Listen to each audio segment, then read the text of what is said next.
Olá, irmãos queridos, bem-vindos a mais uma partilha entre irmãos. Estamos juntos aqui na comunidade Bom Pastor, esperando por vocês. E agora a gente tem um tempo para mergulhar um pouquinho na palavra de Deus, compartilhar um pouquinho do que ela pode ensinar para a gente.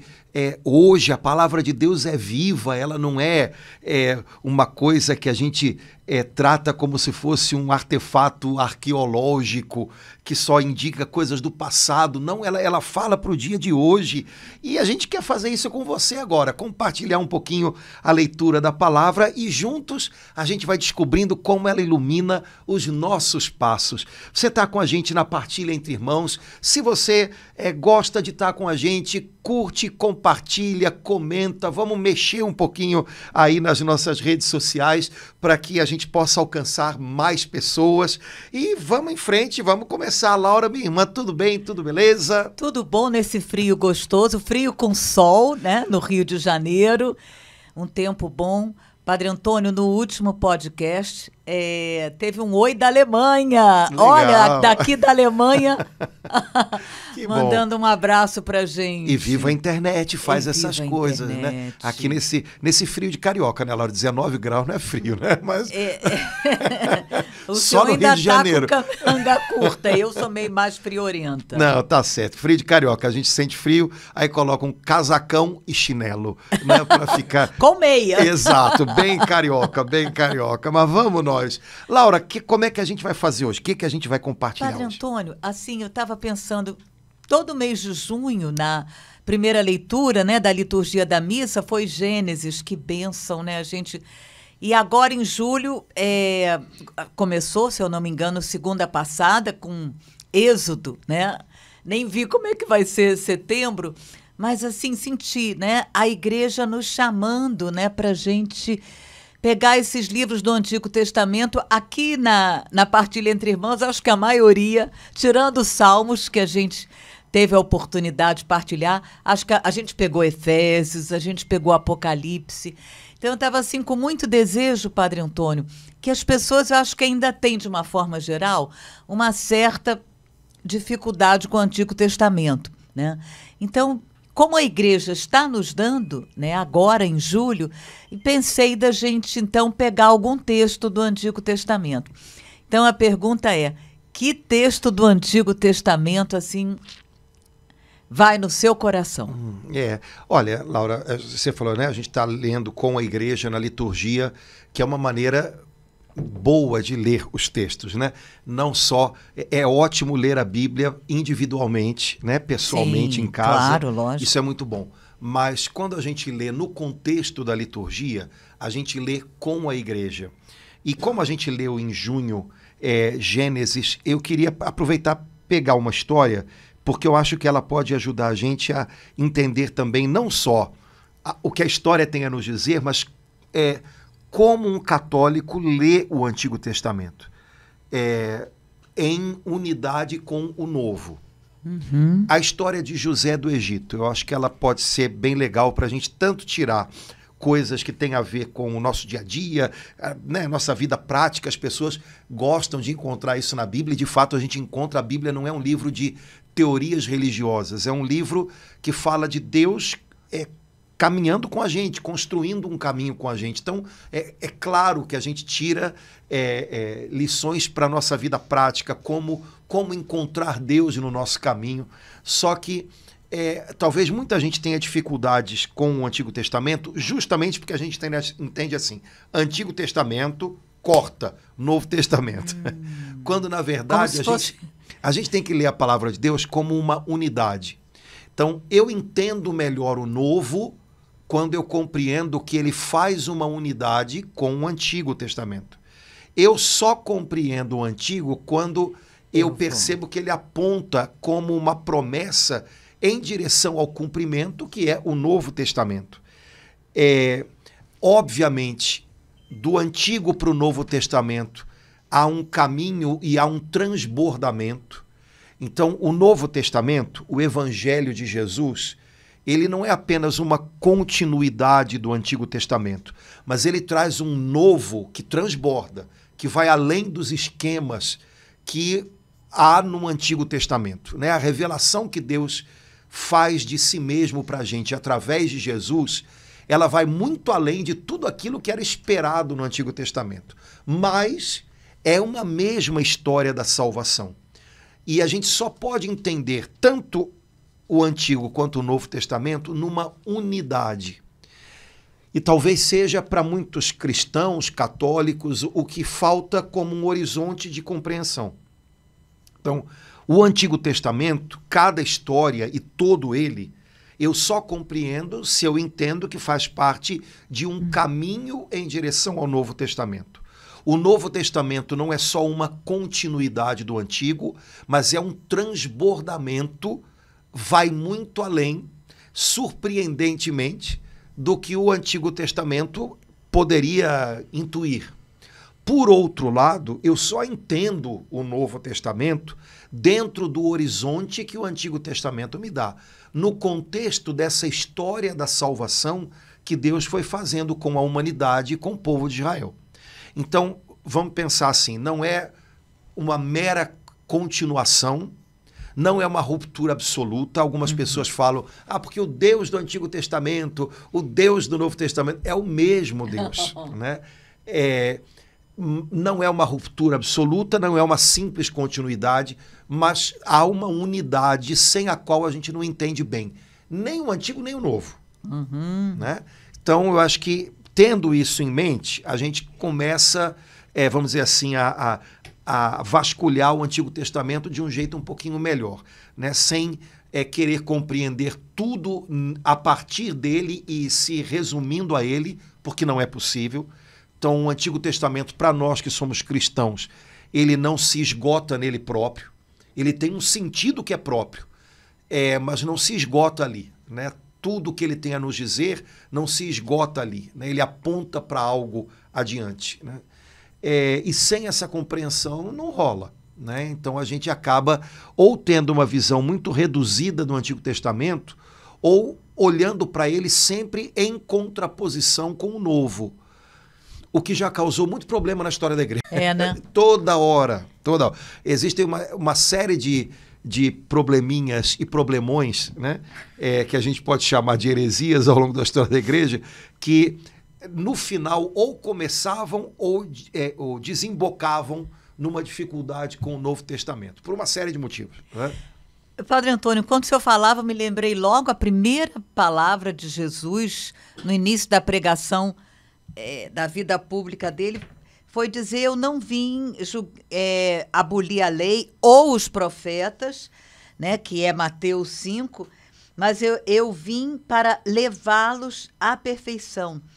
E passará o céu e a terra antes que desapareça um J, um traço da lei. E aí eu fiquei lembrando quantos momentos da vida de Jesus ele se refere a trechos, até na cruz, né, Padre Antônio?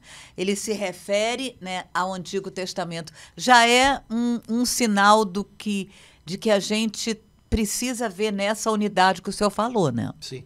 Jesus é o cumprimento do Antigo Testamento. Amém. Né? Em tudo, em tudo. A lei aponta para ele, os profetas apontam para ele, o culto do Antigo Testamento aponta para ele. A aliança do Antigo Testamento exige uma nova aliança. Se você der uma olhadinha de modo especial nos livros dos profetas, você vai ver que ninguém, como é que a gente pode dizer, recusa o valor da aliança que Deus fez com Israel por meio de Moisés, por meio de Abraão, mas os profetas percebem, isso ainda não é tudo. Isso ainda não é tudo. Então eles falam de uma nova aliança, né, escrita nos corações.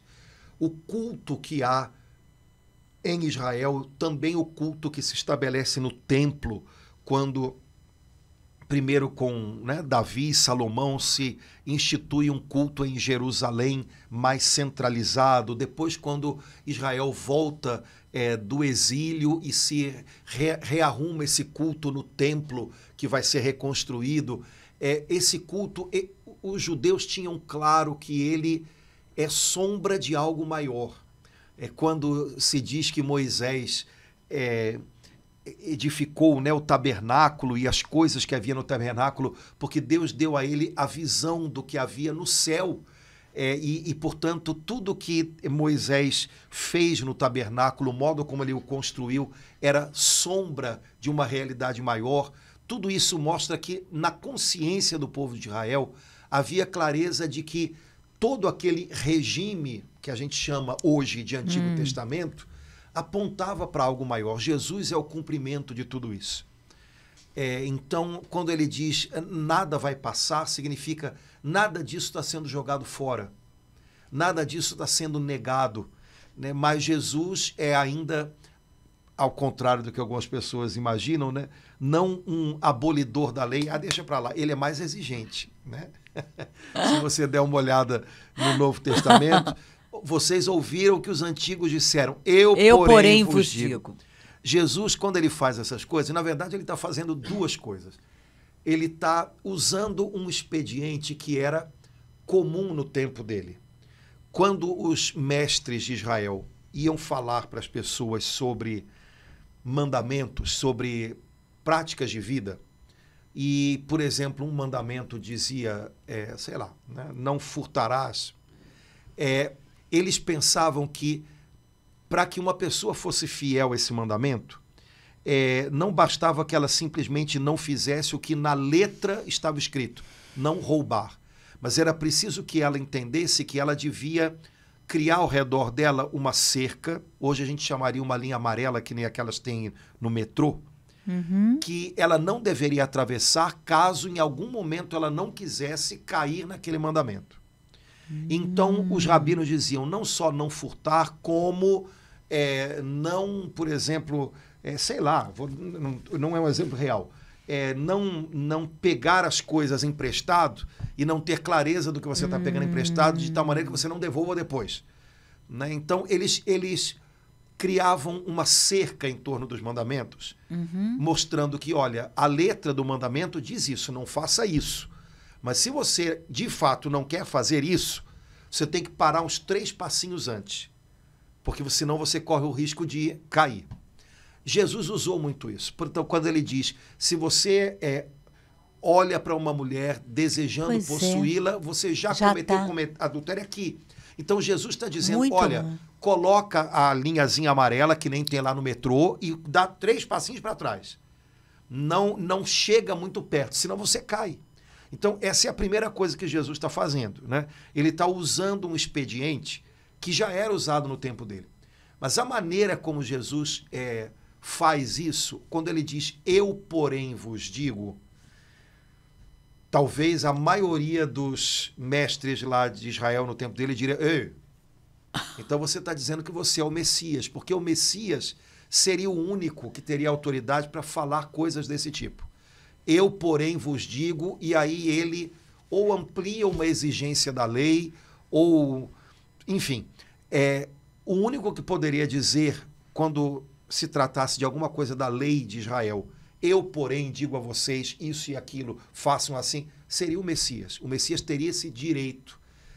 Os outros indicavam uma cerca em torno dos mandamentos para você não chegar perto de cair. E Jesus fez isso. Mas o modo como ele fez isso foi além da conta. Então, de alguma maneira, ele estava dizendo ali, olha, quem tiver ouvidos para ouvir, ouça e entenda. Eu, porém, vos digo. Então, havia uma, no tempo de Jesus, como há até hoje, uma consciência de que há uma Torá do Messias, ou seja, há uma lei do Messias. O Messias tem o poder não de reverter a lei ou né, desfazê-la, né? Mas ele tem o poder de dar o verdadeiro sentido da lei de tal maneira que aquilo tem uma autoridade. Jesus fez isso. Né? Então, Jesus está dizendo, olha, eu não jogo fora nada do que há até aqui, mas eu dou para vocês o perfeito entendimento. Eu levo vocês mais adiante. E eu cumpro tudo isso. E aí Jesus, em alguns momentos, ele de fato não revoga a lei, ao contrário do que em alguns momentos da história da igreja alguns cristãos hereges pensaram, quer dizer, ser cristão é não ter lei, mas ele faz a gente entrar na dimensão, como Paulo diz, da lei do Espírito. Uma pessoa cheia do Espírito Santo, ela não para na letra da lei, ela é levada mais adiante, né? Então ela de fato vive uma vida que, se você comparar só com o que a lei oferece, vai muito mais longe, exige muito mais generosidade. Mas não é porque ela está cumprindo uma lei que, diga-se de passagem, né, os próprios judeus não conseguiam, mas é porque ela está sendo movida pelo Espírito Santo. E o Espírito Santo te leva muito mais longe. Ele te alinha muito mais profundamente com a vontade de Deus, que no fundo é o lado positivo da lei, mostrar o que Deus quer. Então Jesus traz para nós o Espírito Santo, nos enche com o Espírito Santo e mostra, olha, ele leva vocês mais longe. Os antigos diziam olho por olho, dente por dente. Eu, porém, vos digo, né, perdoa 70 vezes 7. Né? Então... Acho que até então ninguém tinha falado isso. Isso é muito mais, né? Agora, não é um muito mais que a gente faz tentando cumprir a lei. É um muito mais que a gente só consegue porque o Espírito Santo nos leva mais longe.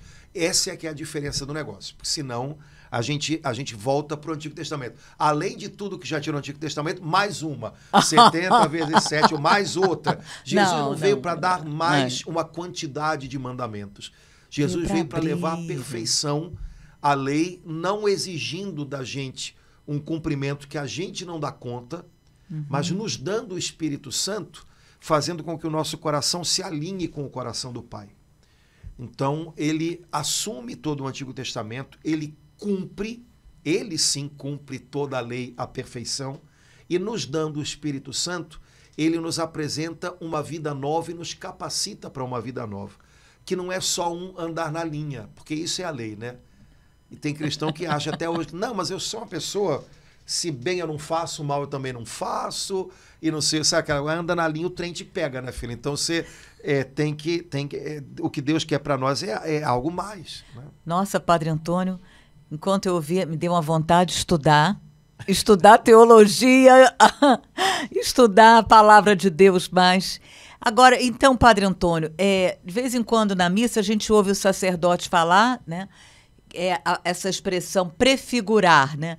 Então, o senhor citou José do Egito. Ele, assim, até eu que não fiz teologia, posso dizer então que José prefigurou Jesus? Certo. As histórias do Antigo Testamento, pessoas, coisas, elas todas, é como se fossem... Como é que a gente pode comparar isso? Sei lá, como se fosse um funil. Né? Se você olha para um funil, você vê assim, né? Então você vê, elas todas têm uma consistência em si próprias.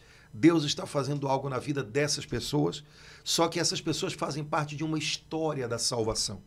E nessa história da salvação, aos olhos do Pai, desde lá de trás, né, tudo aqui aponta para algo maior, que é o cumprimento em Cristo.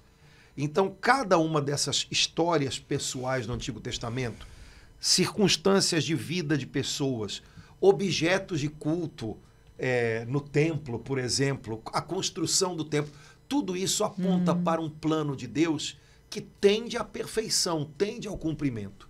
E esse cumprimento para nós cristãos se chama Jesus. Não é uma coisa, não é uma... as coisas do templo não apontam para uma coisa lá da frente, apontam para o cumprimento dos planos de Deus, que são alguém, Jesus. As pessoas do Antigo Testamento, as circunstâncias de vida delas, apontam para o cumprimento do plano de Deus lá adiante, e o que elas viveram, que é sempre algo fragmentado, seja um sofrimento, é um fragmento de sofrimento, seja uma bênção, é um fragmento de bênção, tudo aponta para um sofrimento perfeito e para uma bênção perfeita em alguém lá adiante, que é Jesus. A gente chama isso, pode chamar de prefiguração, ou seja, cada uma dessas realidades do Antigo Testamento é uma figura que aponta, que é pré, né? Portanto, que aponta para algo, né? Para um drama que se resolve em Jesus. Então, quando a gente lê o Antigo Testamento... Esse é o olhar, né? Exato. Do A Antigo gente lê o Antigo Testamento como uma sombra. Os padres da igreja falam muito disso. Se tem sombra, tem alguma coisa aqui. Tem alguma coisa real aqui. A realidade não quer dizer que são irrealidades as histórias do Antigo Testamento. Mas a realidade maior que faz a sombra é Jesus. E a sombra é a projeção na história dessa realidade. Então, eu vejo em Moisés, que faz o povo de Israel atravessar um deserto em direção a uma terra prometida, eu vejo a prefiguração de Cristo, que ensina a gente a atravessar o deserto desse mundo, dessa vida, em direção não mais a uma terra, a um lugar, mas a uma vida que Deus tem prometido para nós. Eu vejo em Isaac, que é levado e é atado, né, no Monte Moriá por Abraão, para ser ofertado em sacrifício a Deus, mas que é salvo por um cordeiro. Eu vejo em Isaac atado, Jesus Cristo atado, e eu vejo no cordeiro que livra Isaac, o verdadeiro cordeiro, que é Jesus, que nos livra a todos nós. E por aí vai. Então, essa é a maneira como a igreja, ao longo da história, de modo especial num tempo da história, que a gente chama dos padres da igreja, que vai até, dependendo da maneira como conta, até o século VIII, mais ou menos, IX, depende do contador, né? É o modo como a igreja lia o Antigo Testamento. Não é o modo único. Se você ler só assim, você corre o risco de exagerar na dose. Então, cada detalhezinho você vai crer, é Jesus. Menos, calma, né? Não é o único modo, mas é um modo muito bonito, porque você, no fundo, vê Jesus em toda a Bíblia, como deve ser. Ao longo da história, outros modos de ler a Bíblia, de ler a relação entre o Antigo e o Novo Testamento, apareceram. O segredo é que essas coisas, normalmente, elas se completam. E o problema é que, normalmente, quem gosta de um modo de ler a Bíblia acaba exagerando em ler daquele modo e esquece os outros. Então, a gente hoje não vive no tempo dos padres da igreja. Hoje a gente olha para a Bíblia e entende, talvez com mais consciência do que eles, que a Bíblia, que é a palavra de Deus, chegou a nós em palavras humanas. Então, essas palavras humanas têm data, têm circunstâncias, têm, sei lá, né, contextos. Hoje se valoriza muito mais isso. Então, se eu quero entender a Bíblia, eu tenho que entender as circunstâncias, os propósitos mais imediatos e tal. Então, você faz uma leitura da Bíblia mais literal, no sentido de definir, vamos dizer assim, o que a Bíblia é enquanto literatura.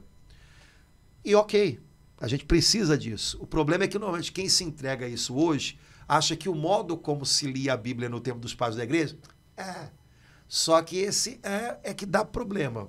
Porque você lê a Bíblia só como literatura, tá bom, é palavra humana, tá escrito, só que é palavra de Deus. Você, inclusive, só consegue entender que a Bíblia, que é uma biblioteca de livros, né? Biblioteca de livros é ótima, né? Só pode ser de livro. Você só consegue entender que a Bíblia é uma coisa só se você tem consciência de que ela é palavra de Deus. Porque do ponto de literatura, o que faz com que isso aqui tudo seja uma unidade? Talvez o povo no qual isso aqui foi escrito, a cultura desse povo, mas foi em épocas tão diferentes, com objetivos imediatos tão diferentes, por pessoas tão diferentes, que é difícil para alguém que trabalha lendo a Bíblia só como literatura, dizer que isso daqui é uma unidade. Mesmo os 4 evangelhos. Né? Tem 4, primeiro problema, são 4. Por que não é um só? Aí? Né? Então, o que faz a gente entender que isso aqui é uma unidade é a nossa fé. Isso tudo é palavra de Deus. Né? E tudo tem a ver com tudo. Né? Se você perde isso de vista e lê a Bíblia como uma peça de literatura, lá na China eles fazem isso também, viu? E não acreditam em nada, né, que isso aqui seja a palavra de Deus. Né? É literatura, fato. Mas para ler dessa maneira, não se precisa de fé. Né? E aí você reduz demais o que você encontra na Bíblia. Né? Um cristão não pode ler a Bíblia só assim. Então, os métodos de leitura bíblica, eles se ajudam. E essa riqueza de ver no Antigo Testamento a prefiguração do Novo, ou seja, significa que o Antigo e o Novo são uma unidade. Né? Isso é próprio de uma leitura cristã da Bíblia, uma leitura de fé. Sem fé, essa leitura funciona muito pouco, a não ser a partir dos pontos em que no próprio Novo Testamento a gente já encontra, por exemplo, os evangelistas ou Paulo fazendo isso, porque eles fizeram. Né? Paulo percebeu um monte de vezes que coisas que estavam lá no Antigo Testamento estavam apontando para Jesus. Então, quem estuda a Bíblia como literatura não pode negar que Paulo fez isso. Mas a riqueza é ainda maior. Então, José do Egito está apontando para Jesus. José é exatamente o finalzinho do livro de Gênesis, né, Padre Antônio? É essa turminha que a gente chama dos patriarcas, né? Que é uma turminha legal, né? Abraão, Isaac, Jacó, os filhos de Jacó, né? É um tempo em que ainda não há a lei como ela foi dada a Moisés no Monte Sinai. Então, isso tem uma série de repercussões, né, na maneira de entender como Deus quis, nesses patriarcas, de alguma maneira, não só falar a um povo que tinha leis, mas a falar a todos os povos. Né? Abraão foi chamado por Deus para ser bênção para todos os povos. Né? Essa era a vocação dele. E isso ilumina todo o Antigo Testamento e o Novo Testamento. Né? Então, a história dos patriarcas é legal porque ela fala de um tempo em que ainda não há uma lei dos judeus, uma coisa tão própria daquele povo. É o povo judeu é a família natural, carnal de Abraão, mas os patriarcas ainda, de alguma maneira, eles são um pouquinho a representação das nações todas do mundo. E como Deus, no meio disso tudo, já estava fazendo conosco uma história de salvação. Agora, Padre Antônio, é também, ao mesmo tempo, eu amo essa expressão, a história da salvação em cima de uma história de pecados, né? Porque depois do pecado de Adão e Eva, em seguida, um irmão mata o irmão.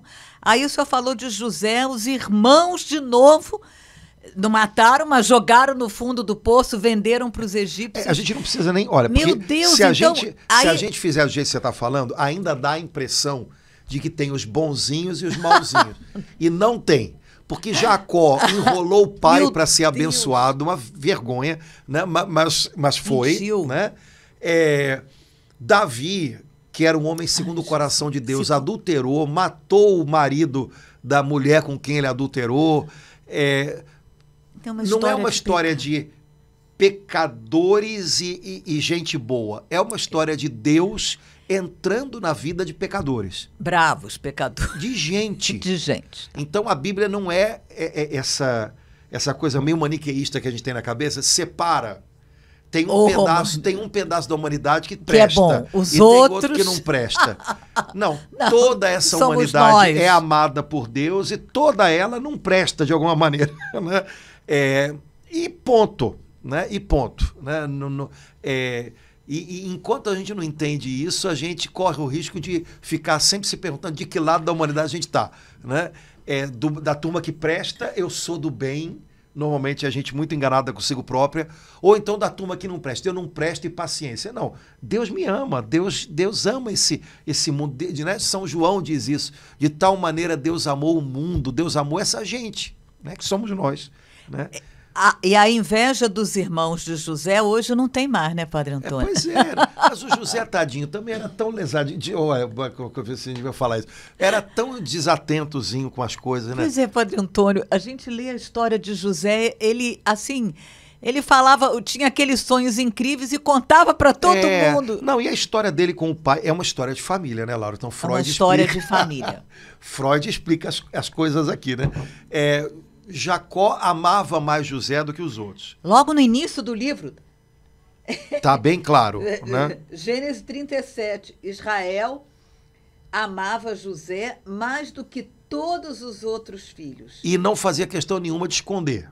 né? Porque dava para ele o que não dava para uma túnica, meu Deus. Colorida. Imagina que é uma coisa que naquele tempo a roupa colorida era cara, porque a roupa era feia, não tinha tecido sintético, né? Então todo mundo usava a mesma cor, que era uma cor meio de, sei lá, sujo, né? Que é a lã da ovelha, sei lá, né? E Jacó deu para José um manto colorido, que ele usava em momentos que não tinham nada a ver. Vou chamar os meus irmãos lá para virem do trabalho. Aí botou um manto colorido. Quer dizer, é uma falta de senso total. E uma família bonita, mas cheia de complicações, como toda família, né? Aliás, é interessante porque quando no Novo Testamento se dá a genealogia de Jesus, os evangelistas fazem questão de mostrar que a família de Jesus, essa genealogia, tinha gente complicadíssima, né? Tinha gente estrangeira que não, né? A família de Davi, né? A avó e tudo, eram estrangeiros, né? Tinha prostitutas. Tinha prostituta. Né? Tinha o adultério de Davi. Então, é para mostrar, olha, Jesus abraçou e assumiu essa humanidade, inclusive com essa história familiar. Meio que para dizer para a gente, ó, fica de bem com a sua história familiar, porque é assim, né?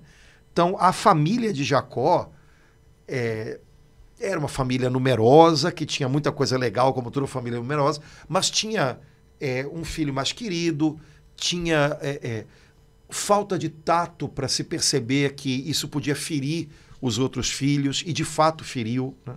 José, havia propósitos de Deus, havia um plano de Deus sobre ele, mas ele era sonhador. Então, nesses sonhos, ele via o propósito de Deus lá à frente, não entendia, mas era perceptível que as coisas que ele via, se ele próprio não entendia, menos entenderiam os irmãos. Era perceptível que aquilo deixaria os irmãos chateados. E ele falava, eu vi um feixe de trigo que era o meu e o de vocês estava em volta e se dobrava diante de mim, do meu feixe, né?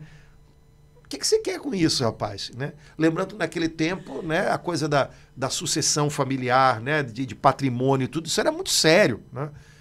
Você está querendo tomar o lugar do mais velho? Você está querendo o quê? Né? Então, era um bololô, né? Era uma coisa meio... Né? E no meio disso tudo, né, a gente sabe que em algum momento os irmãos de José pensam até em matá-lo, e um deles acaba dissuadindo os outros e dizendo, não, vamos só vendê-lo como escravo a uma caravana que vai passando por ali, vai em direção ao Egito. E eles vendem o próprio irmão. Aí você imagina como é que ficou o coração de José, né? Que era um rapazinho sem tato e talvez justamente por isso muito ingênuo, né? E de repente ele percebe, ele não é tolo, né, que os irmãos estão vendendo ele. Por quanto que eles venderam, Laura? Procura aí. Dever de casa agora, procura aí.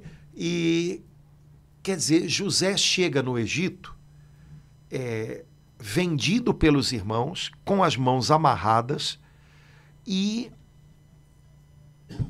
aparentemente com uma vida na juventude destruída. Vou viver como escravo, né? Olha, Gênesis 37, 28.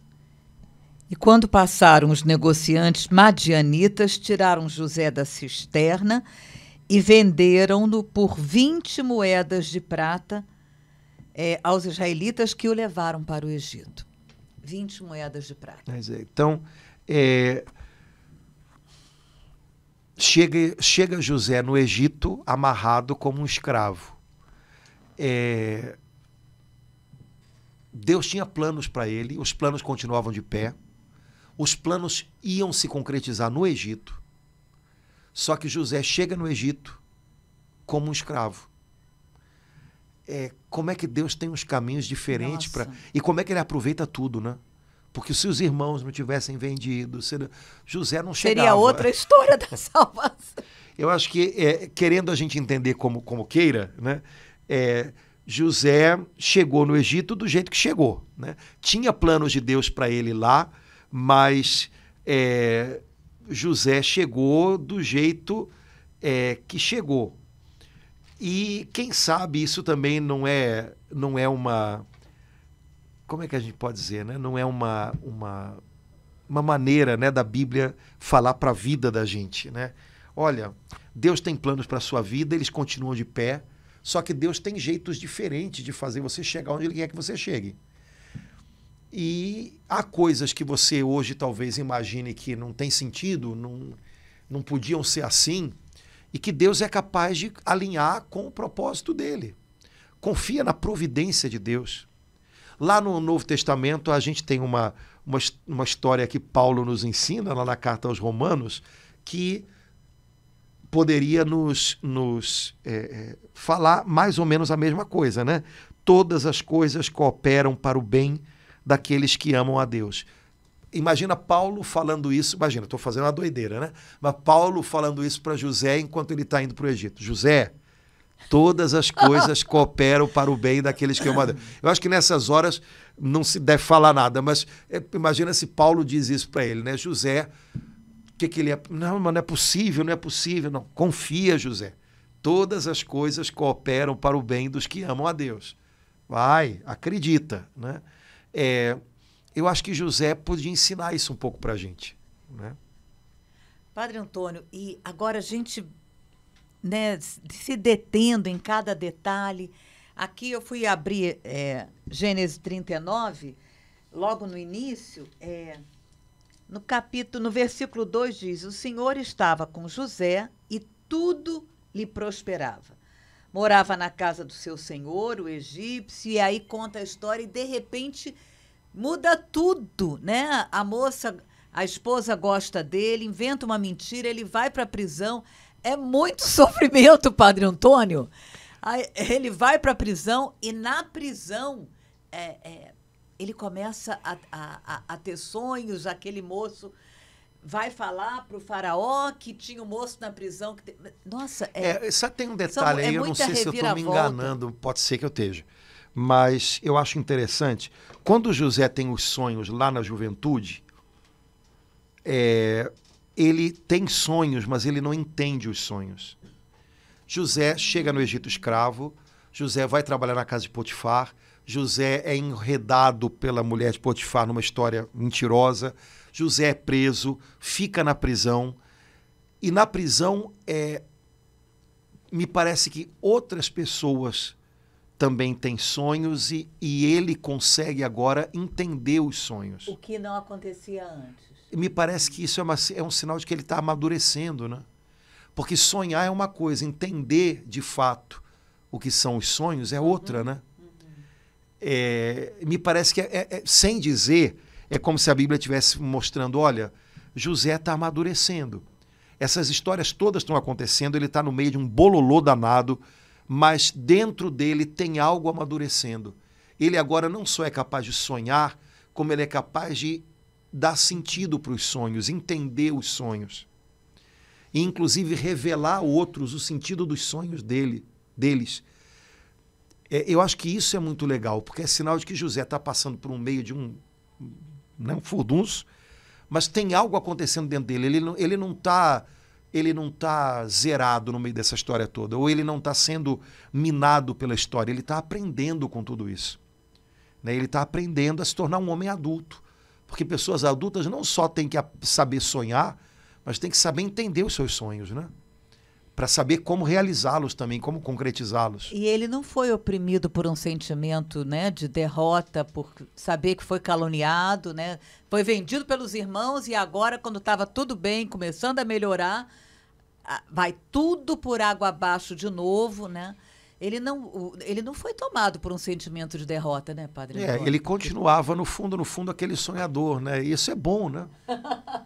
Isso é bom, ele continuava sendo um cara sonhador, ele continuava sendo aquele rapazinho lá, né, que acreditava.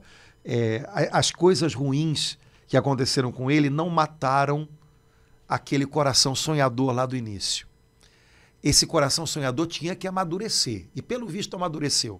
Mas ele não podia ser sufocado, ele não podia morrer. E, de fato, eu acho que não morreu. Né? Então, Eu acho que José do Egito tem muita coisa legal para contar para a gente, para ensinar para a gente, também do ponto de vista prático, né? A vida vai batendo na gente e a gente pode correr o risco de, por conta das batidas da vida, ao invés de amadurecer, endurecer. E aí deixar a vida roubar da gente essa capacidade da gente de sonhar, de acreditar, né? Quando, na verdade, o sofrimento não deve nos endurecer. Ele deve apenas nos amadurecer.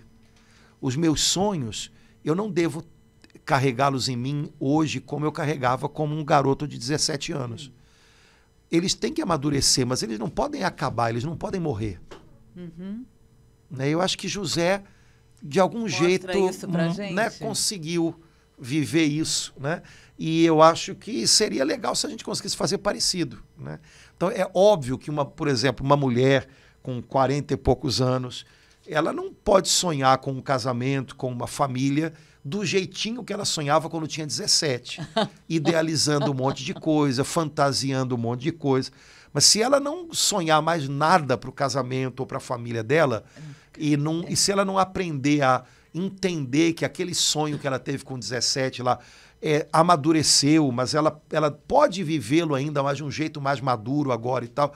Se ela perder isso, vai virar uma mulher azeda, uma mulher amarga, né? E por aí vai, né? Eu sou padre, quando eu 17 anos eu imaginava que ser padre era uma coisa, né? E talvez não imaginasse que ser padre também era outras coisas, né?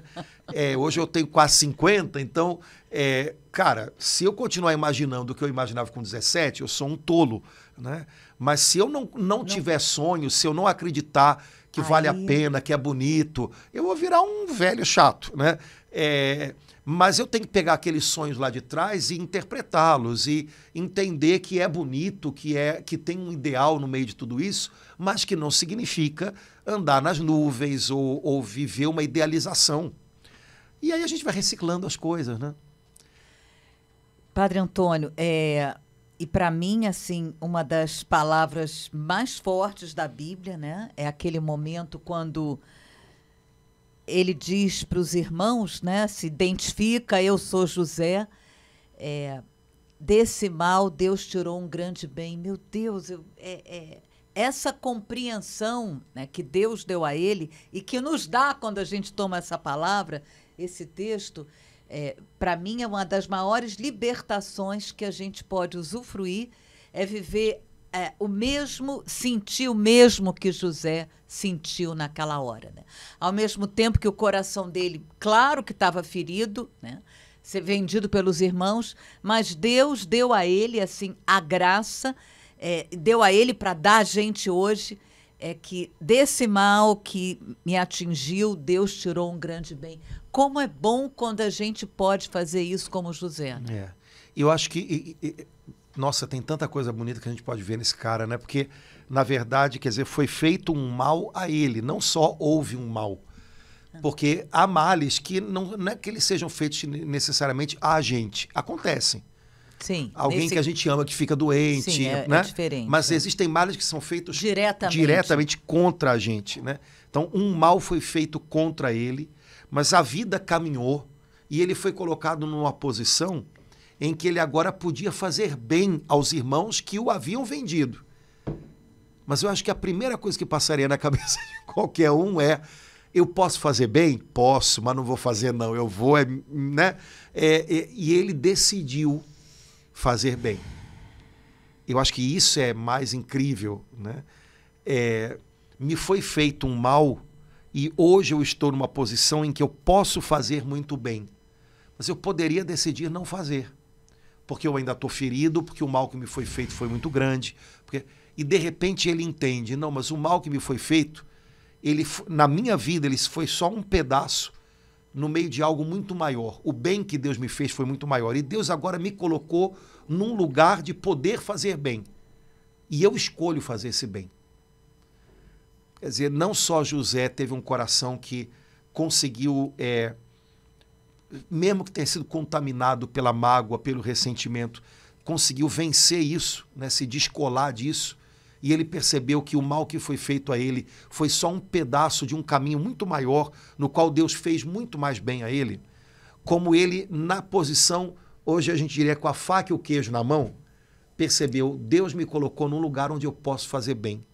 E eu escolho fazer esse bem. Mesmo a quem me fez mal. Isso eu acho maravilhoso, né? Porque ele não pôde escolher né, se aquele mal seria feito a ele ou não. Foi feito, né? Foi feito diretamente a ele, não foi um mal qualquer, não foi uma fatalidade meteorológica, não foi uma fatalidade, né? Foi uma decisão, né? Vamos dizer assim, uma intenção ruim do coração dos irmãos. Mas a vida andou. E ele agora se via numa outra posição. Lá ele era a vítima, aqui ele está na posição de quem pode fazer o bem. José conseguiu perceber que ele estava em outra posição. O problema é quando a gente não consegue sair dessa posição aqui. E fica ali. Sabe, totalmente. a impressão que dá é que a vida parou naquilo. José, a vida dele andou, cara. A vida dele andou e ele percebeu isso. Né? O problema é quando a gente fica na posição da vítima, com o coração preso naquilo que nos feriu, e a gente tem a impressão de que a vida não andou. E isso pode ser algo muito real. Eu posso dizer para uma pessoa a impressão que eu tenho é que a minha vida não andou. E aí quem está ao meu redor pode falar, como que você pode dizer uma coisa dessa? Você fez tanta coisa, você viveu tanta coisa. Não, mas o meu coração, emocionalmente, eu estava ali, naquele momento em que eu fui machucado, em que eu fui... E aí quem está ao redor, às vezes, não entende, mas você está reclamando de barriga cheia, a sua vida, aconteceu tanta coisa bacana e tal. Mas eu estou ali ainda. Então, talvez José também ensine a gente a isso, né? Cara, sai daquele lugar onde você estava quando você foi vendido como escravo pelos seus irmãos e olha como é que Deus te colocou agora num lugar onde você pode fazer tanto bem. E escolha fazer bem. E decida fazer bem. Né? Esse pedaço da história a gente pode escolher. José podia escolher. Ele podia dizer, não, olha, infelizmente não tenho o que dar para vocês, voltem para a terra de vocês e espero que vocês... Ele não precisava fazer mal necessariamente aos irmãos. Eles tinham ido lá buscando comida no Egito, num tempo de fome, e nem perceberam quem era José. Para eles, José era um egípcio. Ele podia ter simplesmente dito, não, voltem para casa, eu não tenho o que fazer por vocês. Quem é de nós que julgaria José numa situação dessa? Nenhum de nós. Mas ele escolheu fazer bem. Né? Então tem... Nossa, mãe, quanta coisa legal, quanta coisa esse homem viveu com Deus dentro dele, quanta coisa Deus fez no coração dele, como Deus amadureceu esse cara. Impressionante. Deus Muito não permitiu forte. que ele ficasse parado. Ele era um sonhador, mas ele amadureceu ao ponto de aprender a interpretar sonhos, ou seja, entender o que os sonhos querem dizer. Porque sonhar só não é o bastante. Você tem que entender o que os teus sonhos, os teus planos, o que eles apontam para você. Né? Ele foi vítima, mas ele não passou a vida inteira no lugar da vítima. Ele foi tomando outros lugares até chegar diante dos irmãos que o venderam como aquele que podia fazer bem a eles. E decidiu fazer isso. Então, o bonito é que na história de José, ele está sempre em movimento, ele não está parado. Isso é sinal de que Deus está agindo na vida dele e ele está aceitando. Né? Porque Deus move a gente. A tendência da gente é estacionar e às vezes a gente estaciona numas vagas péssimas, né? Na mágoa, na lembrança doída, né? na imaturidade. E Deus faz a gente se mover. Né? O Deus de Israel, o Deus do Antigo Testamento, é um Deus que bota a gente para andar. Né? Moisés vai, né, com o povo, né, e depois vai, o pessoal está sempre andando, né? Se você olhar, o pessoal, e Jesus também, Jesus está sempre caminhando, tá sempre, vamos embora, anda, rapaz. Essa observação que o senhor fez de José é impressionante. Aí, aproveitando que o senhor falou no início, uma ligação com o Novo Testamento, aquela palavra, né, o que importa é prosseguir decididamente. Isso é a cara de José, né? José, com todas os dramas, os acidentes, as calúnias, as dores que José, ele não ficou alojado, né, na mágoa, né, Padre Antônio? Que isso isso é lindo. José não ficou alojado na mágoa, ele teve essa graça de, mesmo ali, as pessoas iam consultar ele na prisão, né? Sim, e lembrando, isso é possível quando a gente está caminhando com Deus. Não é algo que a gente faça sozinho, não dá. Não dá. Sim. A Bíblia não é um manual de cobranças. Faça isso, faça. É para mostrar, olha, você tem opções. Ou você caminha sozinho, e aí talvez você não vá conseguir caminhar muito. Ou dá a mão para Deus. Ele vai te ajudar a caminhar. Ele vai te ajudar a entrar em novos lugares, né? Ele vai te colocar em lugares novos. E pode ser que no caminho você, inclusive, esteja em lugares que você não gostaria. Eu imagino que José não quisesse estar, né, naquela cisterna onde os irmãos o jogaram, não quisesse estar na prisão onde ele foi levado, né, pelo ministro egípcio. Mas ele estava sempre de passagem, a vida dele estava prosseguindo, né, porque ele estava de mãos dadas com Deus. Sem Deus, a gente estaciona em algumas coisas. Com Deus, a vida ela tem uma dinâmica, um dinamismo grande, né? Agora, lembrando que José, como a gente falou, é prefiguração de Jesus. Jesus foi vendido também, né? Foi vendido pelos seus irmãos, por nós, né? Jesus, como José chegou escravo no Egito, Jesus foi levado à cruz e ele passa desse mundo para o Pai atado na cruz, como José chegou atado no Egito, né? Enfim, né, há tanta coisa, né? Jesus escolheu fazer bem àqueles que o levaram à cruz, né? Jesus, o perdão de José aponta para o perdão de Jesus, né? É tão bonito, né? Sem quando titubear, José, inclusive na cruz, né? Quando José se revela aos irmãos, né? A Bíblia diz que ele chorou muito e disse: eu sou José, achegai-vos a mim. Porque eu imagino que quando ele disse eu sou José, os caras devem ter ficado brancos e pensar, agora, danou-se, né? Achegai-vos a mim. O ministro do faraó Porque olha que coisa incrível, né? Porque agora vamos ver José como prefiguração de Jesus.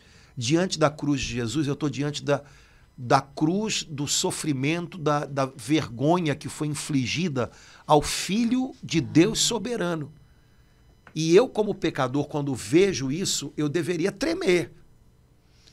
E Jesus, mais do que José, ao invés de ele diz: achegai-vos a mim, vinde a mim todos vós, quando eu for levantado da terra, atrairei todos a mim. Então, muito mais do que os irmãos de José tremendo diante dele quando ele disse eu sou José, muito mais a gente devia tremer diante da cruz de Jesus. Sofreu sendo inocente, é o Filho de Deus feito homem que é vendido por 30 moedas, e a gente devia correr com medo, mas ele diz: não, achegai-vos a mim, venham, chega mais perto. É o mistério de Deus, né? É o mistério de Deus. Quando a gente percebe o que a gente fez, ao invés da gente ser engolido pelo pavor, o Senhor diz: vem, chega mais perto. Um pouquinho, José, quando faz isso com os irmãos, representa Jesus que faz isso com a gente, né?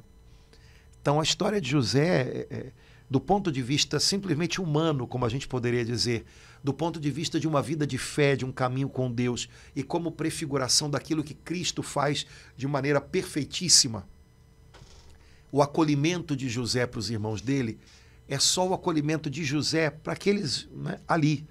O acolhimento de Cristo por nós é o acolhimento de Deus para todos, né?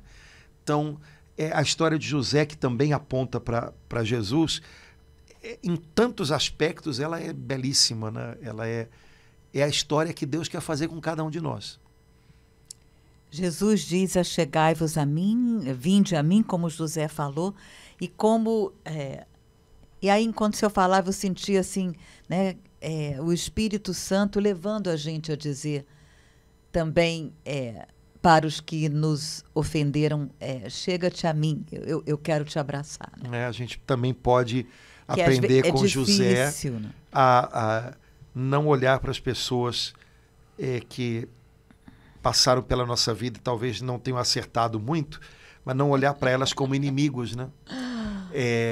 Quem sabe a gente pode até perceber que hoje a gente está numa posição parecida com a de José, inclusive podendo fazer bem a essas pessoas, né?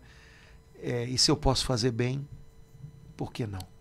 Né? Então, é o Espírito Santo que ensina essas coisas para a gente, né? Então vamos deixar no coração e as perguntinhas. Né? Que vontade de amar mais e mais o Antigo Testamento, né, Padre Antônio? Muita coisa bacana, né? E apontando para Jesus, lembrando sempre disso. Se a gente se detém num ponto ou no outro de uma coisa que é uma história, ou seja, um caminho, a gente pode se perder. Ah, mas por que aqui teve uma guerra? Não, sim. é uma história. Tá Uhum. caminhando, e está caminhando para Jesus, né?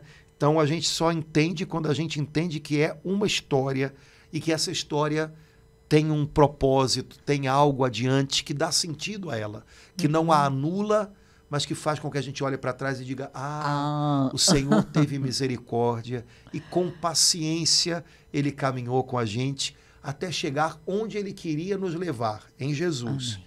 No caminho, Ele não nos abandonou, mesmo quando nós estávamos entregues à confusão, ao pecado, às guerras, aos conflitos internos. Ele não abandonou a gente, mas o propósito dele era nos trazer até o seu Filho Jesus. E Ele trouxe.